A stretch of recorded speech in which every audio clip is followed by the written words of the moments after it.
Hello और my dear friends, क्या हाल चाल है आप सभी के। दिस इज मी काजू मैम। और भैया मैं आपको फटाफट से बायोटेक बता देती हूँ। उम्मीद करती हूँ अभी तक आपको सारे चैप्टर्स की समरी अच्छी लग रही होगी, समझ आ भी रही होगी।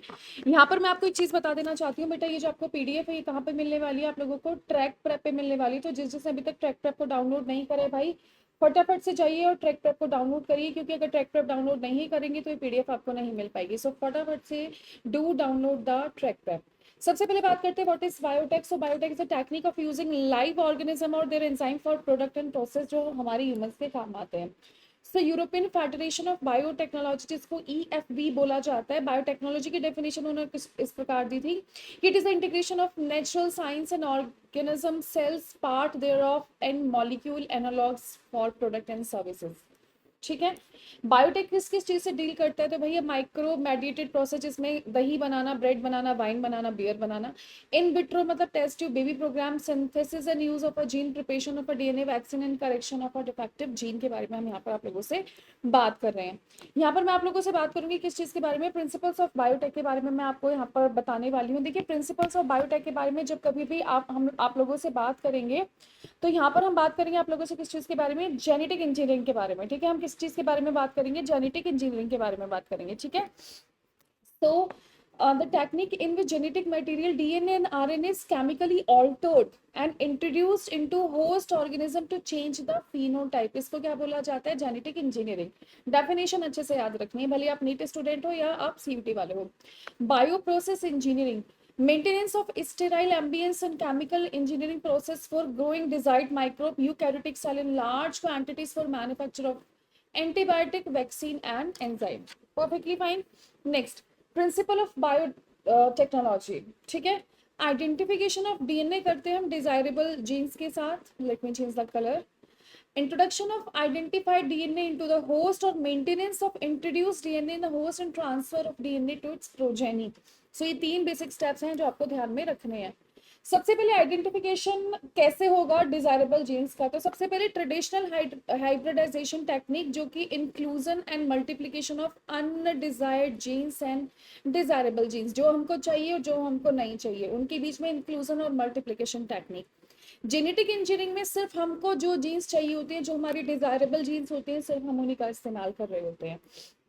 अब इंट्रोडक्शन कैसे करवाएंगे, तो देखिए इंट्रोडक्शन करवाने के लिए a vector DNA such as a plasmid is used to deliver an alien piece of DNA into the host organism. So this is recombinant plasmid and this is Escherichia coli, आपका host cell. ठीक है। आपको जितने भी diagrams की detail है ये अच्छे से याद करनी है। माइट भी पॉसिबल है कि फिल इन द ब्लैंक्स में आप लोगों से ये चीजें पूछ ले। सबसे बेसिक स्टेप क्या होता है कि a piece of alien DNA has no the sequence called origin of replication, number of sequence। ठीक है, number of sequence which is known as replication। ठीक है, origin of replication और आई के नाम से जानते हैं। needed for starting replication, in replication को start करने के लिए origin of replication की जरूरत पड़ने वाली है। it can't multiply itself in the progeny cell of the organism। ठीक है, it can't start by itself without ORI। Hence, alien DNA is integrated into receipt genome. It has ORI. It multiply and inherit along with host DNA. So ORI क्या होगा मेरे बच्चों, ORI में हम क्या करते हैं, origin of replication, ये needed होता है ताकि replication आप लोगों का क्या हो सके, start हो सके। So alien, एलियन मतलब ऐसा नहीं कि कहीं बाहर से लेकर आ रहे हो, एलियन डीएनए बोलते हैं किसी अदर डीएनए को। ठीक है, उसको हम इंटीग्रेट करते हैं किसके साथ, ओआरआई के साथ। यहां से मल्टीप्लिकेशन होना इनका स्टार्ट हो जाता है। ठीक है। Principles of biotech, the process of joining and inserting a foreign piece of DNA into host organism to produce new genetic recombination is from recombinant DNA technology बोलते हैं। Since it is the summary class, मैं सिर्फ आपको यहाँ पर important points पढ़ा रही हूँ, मैं पूरा चैप्टर नहीं पढ़ा रही हूँ। पूरा चैप्टर पढ़ना है तो अनमोल सर पीओवी एनसीईआरटी पढ़ा रहे हैं आप लोगों को। अभी तो सर 11th क्लास पढ़ा रहे हैं, वेरी सून ही is going to on 12th class it seems. तो आपको पीओवी एनसीईआरटी जरूर पढ़नी है। First recombinant DNA, rDNA, was produced by Stanley Collin and Herbert Boyer, 1972. They isolated an antibiotic resistant gene, जो कि piece of DNA, from a plasmid of Salmonella typhimurium. It was linked with the plasmid vector and transfer किसमें करा गया था, एसरिशिया coli में करा गया था। As a result gene express हुई और मल्टीप्लाई हुई किस चीज में जाकर, एसरिशिया कोलाई में जाकर। टूल्स देख लेते हैं, this is very very much important tools for CUET. भैया टूल्स याद रखने हैं आपको। रेस्ट्रिक्शन एंजाइम्स जिनको मॉलिक्यूलर सीजर के नाम से जानते हैं, क्लोनिंग फैक्टर और कॉम्पिटेंट होस्ट, ये तीन चीजें अपन को एज अ टूल याद रखनी है। माइट बी पॉसिबल सीयूटी में डायरेक्टली आप लोगों से पूछ ले। सो वन बाय वन हम पढ़ के चलेंगे। रेस्ट्रिक्शन एंजाइम जिनको मॉलिक्यूलर कैंची यानी सीजर के नाम से जाना जाता है, आप लोग हमेशा हमेशा ध्यान रखिएगा, these are the enzymes which cut DNA specific site into fragment. किसी पर्टिकुलर स्पेसिफिक साइट पर ही क्या करेगा भैया, कट लगाएगा। They belong to a class called nucleases, है ना, एक एंजाइम की क्लास होती है न्यूक्लियसेस, उससे बिलोंग करते हैं, ये भी हमको ध्यान में रखना है। तो देखिए इनको मॉलिक्यूलर सीजर बोला गया। 1963 में दो enzyme responsible for restricting growth of bacteriophage in E. coli was isolated. One enzyme added methyl group to DNA and other restriction endonuclease ने क्या करा था, आपका कट करा था DNA. More than 900 restriction enzymes have been isolated from over 230 strains of bacteria. This is again important. पूछेगा कितनी strength अभी तक थी, तो 230 स्ट्रेन थी। कितनी रेस्ट्रिक्शन एंजाइम मिल गए भैया, 900 से भी ज्यादा मिल गए। रेस्ट्रिक्शन एंजाइम्स आप कैसे करते हो, तो भैया ये फर्स्ट लेटर जीनस बताता है, सेकंड स्पीसीज बताता है, दिस इज स्ट्रेन बताता है, और ये ऑर्डर बताता है। The order in which enzymes were isolated, ये रोमन नंबर होता है, 1 2 3 आपने लिखा देखा होगा, ठीक है। फर्स्ट लेटर इंडिकेट करेगा जीनस, सेकंड करेगा आपका स्पीसीज, ठीक है। ई एस्चेरिशिया कोलाई के बारे में आप लोगों को यहाँ पर देखो इस टाइप से ये चीजें याद रखनी। माइट बी पॉसिबल पूछ रहे भैया ई क्या रिप्रेजेंट कर रहा है, सीओ क्या रिप्रेजेंट कर रहा है, आर क्या कर रहा है, और ये रोमन नंबर क्या चीज है, तो ये हमको ध्यान में देनी है। बेसिक बेसिक सी पॉइंट्स होते हैं। रेस्ट्रिक्शन एंजाइम भैया दो प्रकार की, एक्सोन्यूक्लियस के बारे में जब कभी भी बात करेंगे तो ये एंड टू एंड कट लगाकर चलता है, ठीक है, एंड टू एंड। एंडोन्यूक्लियस की अगर बात करेंगे तो स्पेसिफिक साइट पर ये क्या करेगा, कट करेगा। They bind to specific recognition site of a DNA and cut the two strand at a specific point. Exo last से काटेगा, एंडो किसी पर्टिकुलर पॉइंट पर आकर काटेगा, ठीक है। So recognition site of various type of restriction endonuclease. It cuts the first restriction endonuclease, hind second. It cut DNA by recognizing a specific sequence of 6 base pair. It is called as recognition sequence for hind second. Perfectly fine. So restriction endonuclease recognize a specific palindromic site. इसको क्या मतलब होता है कि इधर से भी start करो और इधर से भी स्टार्ट करो, ठीक है। जैसे GAATTC, GAATTC। अच्छा मुझे दो वर्ड ऐसे और बताओ जहां पर आप लोगों को पैलिंड्रोमिक सीक्वेंस देखने के लिए मिलती है। एक तो नाम होता है और एक किसी स्टेट का नाम होता है। तो दोनों मुझे पता है, आप लोग बता सकते हो, तो कमेंट बॉक्स में बताना मत भूलेगा। So restriction enzyme cut the strand a little away from the center of palindromic site between two same base on the opposite strength. They leave single stranded overhanging stretches at the end. These are known as sticky ends. बहुत simple सी भाषा में मैं आपको बताऊं, आपसे exam में पूछा जाएगा कि रेस्ट्रिक्शन एंजाइम्स कौन से वाले एंड छोड़ते हैं, तो आप यहाँ पर आंसर लगाकर आओगे स्टिकी एंड्स, ठीक है। Sticky ends form hydrogen bond with their complementary cut counterparts. This stickiness facilitate action of DNA ligase. DNA ligase का मतलब होता है चिपकना, ligase का मतलब होता है चिपकना, ठीक है। Perfectly fine. चलिए, when cut by same restriction enzyme, the DNA fragment have the same kind of sticky ends. They are joined by DNA ligase. So cut कौन कर रहा है और जोड़ कौन रहा है, हमको इस चीज पर ध्यान देना है, यहाँ से क्वेश्चंस पूछने के लिए आते हैं। सो this is the NCERT diagram. भली भांति आप वाकिफ होंगे इस डायग्राम से कि यहाँ पे फॉरेन डीएनए था, ये आप लोगों का vector DNA plasmid. Same restriction enzyme use करी गई स्पेसिफिक पॉइंट्स पे से काटने के लिए, ये और यहाँ का ये गायब है और इस चेन में से हमने ये गायब है। अब क्या करा हमने, इसको इसके साथ क्या कर दिया, अटैच कर दिया, लाइगेस कर दिया, ठीक है, किसकी मदद से, डीएनए लाइगेस की मदद से। अब ये पूरा का पूरा देखिए पूरा रेड है, बस यहाँ पर थोड़ा सा ब्लू है क्योंकि it is taken from the foreign DNA. Recombinant DNA molecule बन चुका है। So this is the diagrammatically representation of recombinant DNA technology. Same restriction enzyme use करके कट लगाया गया so that they could be attached by DNA ligase. यही बताने की कोशिश करेगी कि काटना किससे और जोड़ना किससे। Cloning vector is a DNA molecule that carry a foreign DNA segment and replicate inside the host cell, plasmid and bacteriophages. Plasmid और बैक्टीरियोफेजेस की एक बार आप थोड़ी सी डेफिनेशन ध्यान में रख लीजिए। Plasmids are autonomously replicating circular extra chromosomal DNA of bacteria को प्लाज्मिड कहते हैं। सम प्लाज्मिड हैव ओनली 1 से 2 कॉपीज पर सेल, कुछ कुछ के पास 15 से 100 के बीच में भी होती हैं। बैक्टीरियोफेज हाई नंबर पर cell have very high copy number of their genome within the bacterial cell. So plasmid और बैक्टीरियोफेजेस के बारे में आप थोड़ा सा पढ़कर चलेंगे। When the cloning vectors are multiplied in the host, the linked piece of DNA is also multiplied to the number equal to the copy number of the vectors. अगर क्लोनिंग वेक्टर आपके मल्टीप्लाई हो रहे हैं host में, तो जो linked piece था DNA का वो भी मल्टीप्लाई होगा कितना, जितना आप लोगों का कॉपी नंबर है उस वेक्टर में।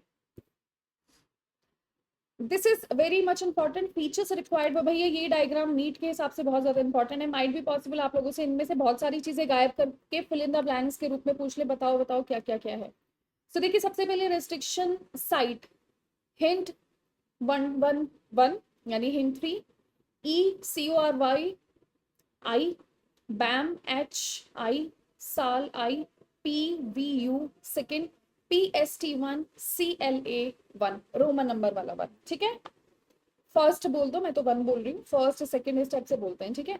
Next origin of application antibiotic resistance gene ampicillin and tetracycline, आपने पढ़ा होगा इसके बारे में। एनसीईआरटी में इस बार इसके बारे में चेंजेस है, वो चेंजेस ऑलरेडी स्लाइड में मैंने कर दिए। आरओपी यानी code for protein involved in the replication of plasmid. So ये सारी चीजें हम एक बार देख चुके हैं। This is very much important diagram. Might be possible आप लोगों से पूछ ले रेस्ट्रिक्शन साइट्स का वो बता दो आप हमें कौन कौन सी हैं, तो आपको ये ध्यान में रखना है।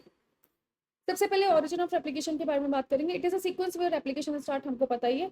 A piece of DNA which is linked to ORI can replicate within the host cell. पहले भी मैंने आपको बताया था कि without this sequence replication can never ever happen.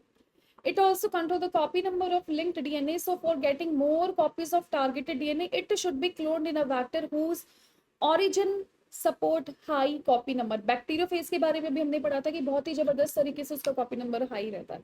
So this is AMP, ampicillin, this is tetracycline, ORI, ROP, SAL, BAM, HINT, ECORI, PVU, PST, ये सब आपको याद रखना है। First second CLA1।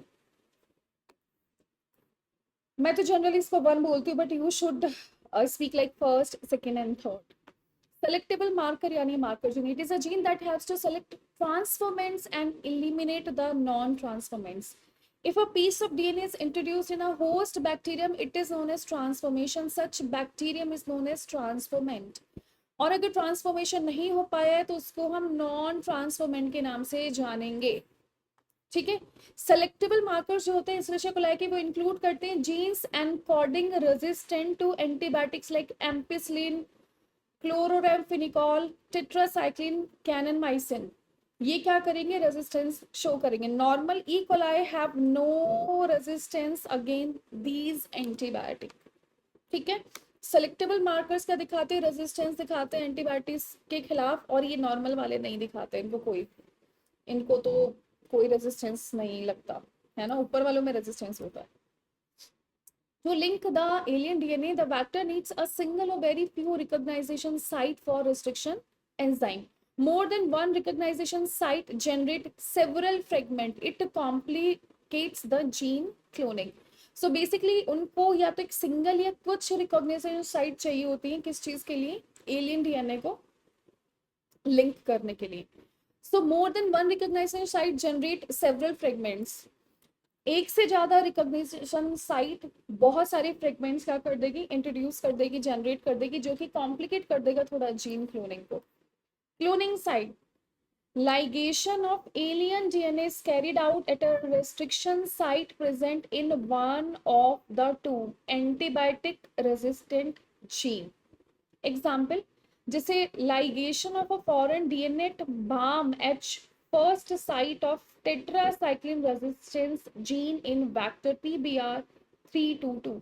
So this is as it might be possible कि exam में बिल्कुल ditto यही पूछने के लिए आ जाए, तो आपको ध्यान में रखना है कि लाइगेशन करवाया था हमने फॉरेन डीएनए का, कौन सी वाली साइट पर करवाया था, BAM-H फर्स्ट साइट पर करवाया था, किस पर, टेट्रासाइक्लिन रेजिस्टेंस जीन वेक्टर क्या था, PBr322, ठीक है। As a result recombinant plasmid बन गया था। If ligation does not occur it is non recombinant plasmid, ठीक है। लाइगेशन हो रहा है तो रिकॉम्बिनेंट है, अगर नहीं हो रहा है लाइगेशन तो नॉन रिकॉम्बिनेंट प्लाज्मिड बन रहा है, ठीक है। ये दो तीन चीजें याद रखनी है। Cloning site, when a foreign DNA is inserted with a gene of bacteria, then gene is inactivated. It is known as insertional inactivation. ठीक है। Hence the recombinant plasmid lose कर जाएगा tetracycline resistance due to insertion of foreign DNA. So जब तक अभी हमने foreign DNA introduce नहीं करवाया था तब तक क्या था भैया, वो तब तक वो रेजिस्टेंस शो कर रहा था। लेकिन जैसे ही हमने फॉरेन डीएनए को इंसर्ट कर दिया तो इसको हमने एक तो इंसर्शनल इनएक्टिवेशन बोला है, दूसरी सबसे बड़ी बात है जो आपका प्लाज्मिड है उसने लूज कर दिया, क्या क्या चीज लूज करी, tetracycline resistance. Perfectly fine. When the plasmid are introduce in E coli, तीन टाइप के सेल्स हमें देखने के लिए वहां पर मिले। Non-transformants, transformants with non-recombinant plasmid and transformants with recombinant plasmid. These are three types you can see. They have no plasmid, ठीक है, so they are not resistant to either tetracycline or ampicillin. Non-transformants are not resistant, इतना ध्यान में रखना है। Transformants with non recombinant plasmid, तो ये दोनों को रेजिस्ट कर रहा था, टेट्रासाइक्लिन को भी कर रहा था और एम्पिसिलिन को भी कर रहा था। अब transformants with recombinant plasmid, this is very much important for NEET and CUET, might be possible तीनों की तीनों कंडीशन पूछ ले, क्या बता कर आओगे। सो ये सिर्फ और सिर्फ एम्पिसिलिन को क्या कर रहा था बेटा, रेजिस्टेंस शो कर रहा था, क्योंकि अभी हमने ऊपर पढ़ा है ना, यहाँ पे तो इसने टेट्रासाइक्लिन के लिए लूज कर दिया था ना रेजिस्टेंस। देखो यहाँ पर भी दिखाया गया इस डायग्राम में, सिर्फ एम्पिसिलिन रेजिस्टेंट कॉलोनीज बनी थी, ट्रांसफॉर्मेंट ग्रो करे थे नॉन ट्रांसफॉर्मेंट सेल के साथ, न्यूट्रिएंट मीडियम में एम्पिसिलिन डाला गया था, ओवरनाइट ग्रोथ करी गई थी, तो हमने पाया था एम्पिसिलिन रेजिस्टेंट कॉलोनीज। फीचर्स क्या क्या है, recombinant plasmid can be selected out from non recombinant by plating the transformants on ampicillin medium, क्योंकि ये सिर्फ और सिर्फ क्या कर रहे थे भैया, एम्पिसिलिन को रेजिस्टेंट शो कर रहे थे। Then the transformants are transferred on tetracycline medium.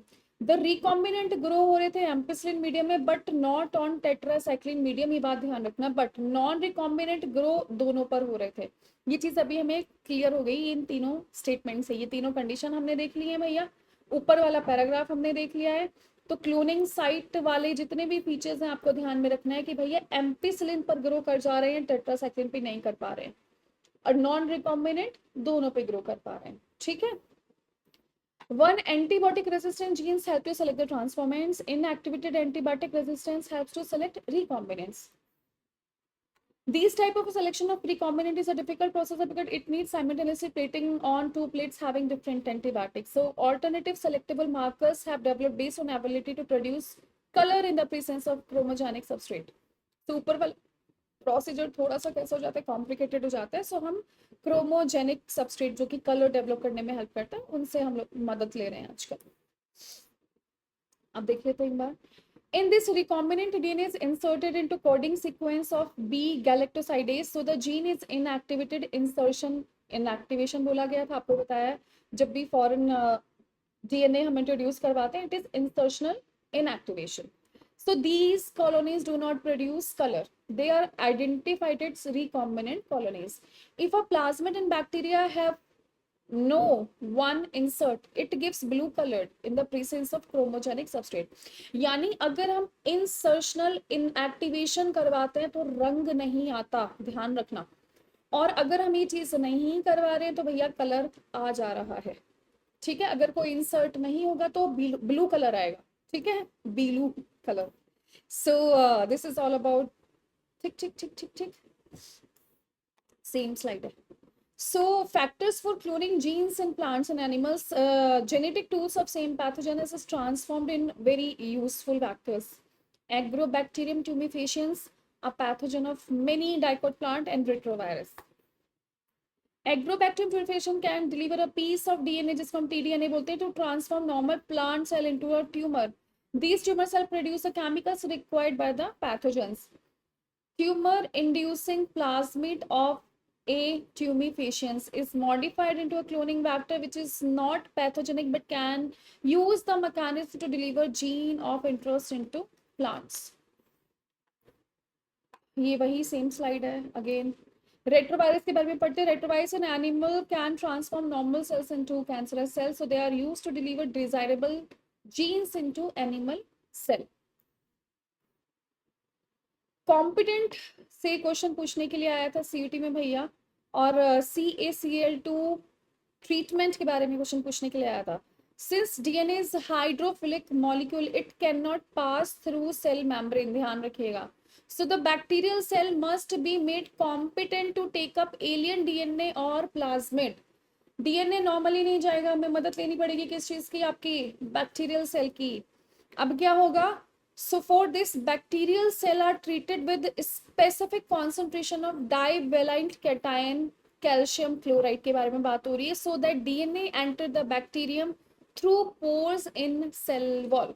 कितना हमने हिसाब किताब लगाया है. उसके बाद हीट शॉक ट्रीटमेंट देंगे 42 डिग्री सेंटीग्रेड पे 2 मिनट के लिए, और फिर प्लाज्मिड ट्रांसपोर्ट हो जाएगा आपके किस चीज में, सेल में. खुद से नहीं जा सकता बिना मदद के, और मदद हमने किससे ली है, डाइवैलेंट केटायन से, CaCl2. Such cells are incubated with recombinant DNA on ice, then heat treatment दे देंगे. This enable bacteria to take up the recombinant DNA. This is all very much important. भाई मुझे बहुत अच्छे से याद है CaCl2 पूछा गया था कि क्या चीज यूज करी थी, तो इस बार तो मेरे ख्याल से नहीं पूछने के लिए आएगा क्योंकि पिछली बार तो पूछ लिया है. Other method to introduce the micro injection, biolistic gene gun, disarmed pathogen. Recombinant DNA is directly injected into nucleus of animal cell with the help of micro injection. Gene gun क्या होती है, सेल को bombard किया जाता है high velocity micro particle of gold और tungsten से जो कि डीएनए से कोटेड होते हैं. वाओ, ये प्लांट्स के लिए बहुत सही टेक्निक होती है. और disarmed pathogen when it infect the cell transfer recombinant DNA into host. Wow, सबसे अच्छा तो मुझे इसमें इंजेक्शन वाला हिसाब किताब लगा. Process of DNA technology, so isolation of genetic material, cutting at specific location, amplification मतलब मल्टीप्लिकेशन करेंगे, इंसर्शन करेंगे, ऑब्टेन करेंगे फॉरेन जीन प्रोडक्ट, और डाउन स्ट्रीमिंग प्रोसेस स्टार्ट कर देंगे. सो this is again very much important. Isolation of genetic material, so treatment करेंगे सबसे पहले लाइजोजाइम से, सेल्यूलेस से और काइटिनेस से. So bacteria, plants and fungus के लिए ये पॉइंट भी इंपॉर्टेंट है, ध्यान में रखेंगे. The cell is broken releasing DNA and other macromolecule, RNA, protein, polysaccharides and lipid. अब आइसोलेशन ऑफ जेनेटिक मटेरियल कैसे करते हैं, ध्यान से बोलो. DNA is removed by treating with ribonuclease, protein are removed by treating protease, other molecule are removed by appropriate treatment.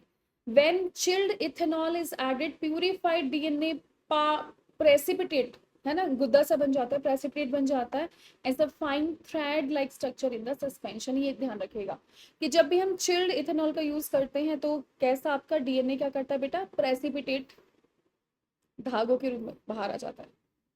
Cutting of DNA अभी बताया था मैंने, किससे कट करोगे, रेस्ट्रिक्शन एंजाइम से. As a result, DNA digest. DNA fragments are separated by gel electrophoresis. ध्यान रखना. Agarose gel electrophoresis employed to check the progression of a restriction enzyme digestion. DNA कैसा होता है, नेगेटिवली चार्ज होता है, किधर की तरफ दौड़ेगा, एनोड की तरफ दौड़ेगा. DNA fragments are separated according to their size. Effect of agarose gel. This is the polymer from seaweed.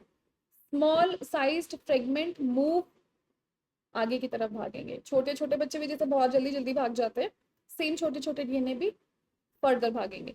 This process is repeated with the vector DNA also. DNA fragment can be seen as bright orange colour. जब हम क्या करेंगे, उसको stain करवाएंगे ethidium bromide और exposure देंगे UV radiation में. This is again very much important line. DNA bands are cut out from the agarose gel. This is known as elution. Important, आपसे पूछे इल्यूशन किसे कहते हैं तो यू मस्ट नो किसको कहते हैं. The cut out gene of interest from source DNA and cut vector are mixed and ligase is added. It create recombinant DNA. This is the vector DNA. ये हमारा gene of interest था, हमने इसको जोड़ दिया, क्या बन गया, रिकॉम्बिनेंट डीएनए. जोड़ा किससे, डीएनए लाइगेज से. Amplification, polymerase chain reaction, AIDS का कंफर्मेशन टेस्ट के लिए भी इलीजा और पीसीआर दोनों यूज होते हैं. This is a synthesis of multiple copies of gene of interest by using two set of primers and enzyme DNA polymerase, ठीक है। ज्यादा से ज्यादा कॉपीज चाहिए होती है, मल्टीप्लिकेशन चाहिए, एम्प्लीफिकेशन चाहिए। Primers are small chemically synthesized oligonucleotide that are complementary to the region of DNA. So amplification of कैसे कैसे करेंगे, स्टेप्स ऑफ पीसीआर देखो, डी नेचर करेंगे, एनिलिंग करेंगे और एक्सटेंशन करेंगे। सो देखिए डी नेचर में सबसे पहले heating of a target DNA, यानी जो हमको जीन चाहिए, जीन ऑफ इंटरेस्ट उसको कहते हैं, हाई टेम्परेचर 94 डिग्री सेंटीग्रेड पर, जिससे दोनों स्ट्रैंड क्या हो जाए, अलग हो जाए। दोनों स्ट्रैंड एक्ट करेंगे टेम्पलेट की तरह, क्यों, ताकि डीएनए सिंथेसिस हो सके। Annealing, it is joining of two primer 52 degree centigrade पे third prime end of DNA template, ये अपन को ध्यान में रखना है। एनिलिंग कहाँ पर होगी भैया, थर्ड प्राइम एंड पर होगी। Extension, it is the addition of nucleotide to the primer using a thermostable DNA polymerase, जिसको हम टैग पॉलीमरेज के नाम से जानते हैं। It is isolated from the bacterium Thermus aquaticus, it remains active in high temperature, this is why this is only taken, क्योंकि ये high temperature पर भी ये कुछ नहीं बिगाड़ सकता कोई टेम्परेचर इसका, मतलब ये बिल्कुल ठीक रहती है। Denaturation of double stranded DNA, दो continuous replication, the DNA segment is amplified up to 1 billion copies. The amplified fragment can be used to ligate with a vector for further cloning, ठीक है। So this is all about the technique. हम यहाँ पे पढ़ लेते हैं, insertion of recombinant DNA into host. Using any method, the ligated DNA is introduced into receptor host cell. They take up DNA from the surroundings. If a recombinant DNA bearing ampicillin resistance gene, it is transferred into Escherichia coli, the host cell become ampicillin resistant cell. मैंने आपको बताया था, देखिए जब कभी भी हम खुद से इंसर्शन करवाते हैं, रिजल्ट क्या होता है, वो रेजिस्टेंस दिखाना स्टार्ट कर देता है। इफ अ रिकॉम्बिनेंट डीएनए जिसके पास एम्पिसिलिन रेजिस्टेंस जीन है, उसको हम ट्रांसफर करेंगे ई कोलाई सेल में, तो आपका जो होस्ट है वो भी कैसा बन जाएगा, एम्पिसिलिन रेजिस्टेंट बन जाएगा। कैसा बन जाएगा, एम्पिसिलिन रेजिस्टेंट बन जाएगा।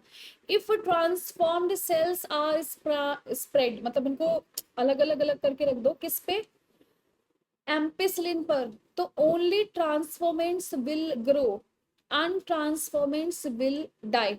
ये आपने बहुत पहले भी थोड़ी देर पहले पढ़ा था कि सिर्फ एम्पिसिलिन वाले मीडियम पर जिंदा नहीं थी चीजें, बाकी डेथ हो गई थी। देखो मैं इस स्लाइड की बात कर रही हूँ,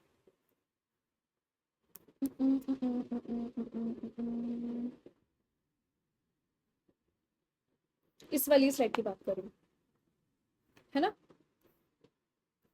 Meera. The recombinant grow in ampicillin medium, देखो ये बताया था ना मैंने आपको, यहाँ पर एम्पिसिलिन रेजिस्टेंट कॉलोनीज ग्रो करी थी। सेम वाली बात आपको यहाँ पर दोबारा से याद दिलवा रही हूँ। ये तीनों चीजें तो बहुत ही तरीके से कायदे से पढ़नी है, बिल्कुल नहीं इसको छोड़ना है बिना पढ़े, आई एम टेलिंग यू, क्योंकि यहाँ से क्वेश्चन आते ही आते हैं। Obtaining the foreign gene product, the ultimate aim of recombinant DNA technology is to produce a desirable protein. If a protein encoding foreign gene is expressed in heterologous host, it is known as a recombinant protein. ठीक है। Cells with foreign genes can be grown in laboratory. ये तो कुछ खास slide है नहीं, इसमें से कुछ ऐसा खास पूछने के लिए आता नहीं है सीटी में, so इसको मत पढ़ो। Bioreactors are little important, इसको हम देख लेते हैं। These are the vessels in which raw material biologically converted into specific product enzyme. Bioreactors are used to produce large quantities of product. They can process 100 say 1000 liter of culture. A bioreactor provide optimal growth conditions like temperature, pH, substrate, salt, vitamin, oxygen to get the desirable product. Again important, bioreactors most commonly used bioreactor is stirring type. NCERT का diagram है, सारे diagrams की अलग से class लूंगी, you need to remember. It is usually cylindrical और curved base to facilitate mixture of this stirrer facilitate even mixing and oxygen availability. मुझे नहीं लगता यहाँ से क्वेश्चन पूछने के लिए आएगा। पार्ट्स देख लो, aggregator system, oxygen delivery system, foam control system, temperature control system, pH and sampling ports. So it is a downstreaming process is a little important. It is a series of process such as separation and purification of a product after the biosynthetic stage. पूरा बन बनाने के बाद separation होगा, purification of product चलेगा. The product is formulated with suitable preservative such as formulation undergoes clinical trial and strict quality control testing में जाते हैं. Then after it is deliverable to जिनको भी चाहिए होता है. ठीक है. सो गाइस ये पीडीएफ आपको ट्रैक प्रेप पर मिलने वाली है. तो जिसने अभी तक ट्रैक प्रेप को डाउनलोड नहीं करा है फटाफट से ट्रैक प्रेप को डाउनलोड कर लीजिए. वहाँ पर हम आपको एनसीईआरटी लाइन बाय लाइन आपको बुक मिलेगी जो कि बिल्कुल एरर फ्री है.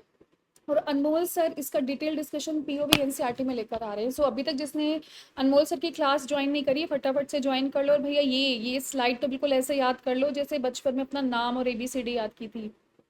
देखो ये वाली स्लाइड पेज नंबर 32-33 वाली. वही पेज नंबर 32 वाली slide cloning site non transformants. उससे पहले यहाँ से 31, 32 और 33 ऐसा याद कर लो कि कभी भूलो ही मत कि जब फॉरेन डीएनए को इंट्रोड्यूस या इंसर्ट करवाया जाता है तो जीन आपकी इनएक्टिवेट हो जाती है. इसको इंसर्शन इनएक्टिवेशन के नाम से जाना जाता है. ओके. अब क्लोनिंग साइट का ये non transformants, transformants and transformants with recombinant plasmid ये जरूर याद करना है. और रिकॉम्बिनेंट्स किस पे ग्रो करे थे किस पे नहीं ग्रो करे थे ये भी हमको पता होना चाहिए. So thank you so much for being present in my class. Thank you so much. Have a nice day. Bye. Take care.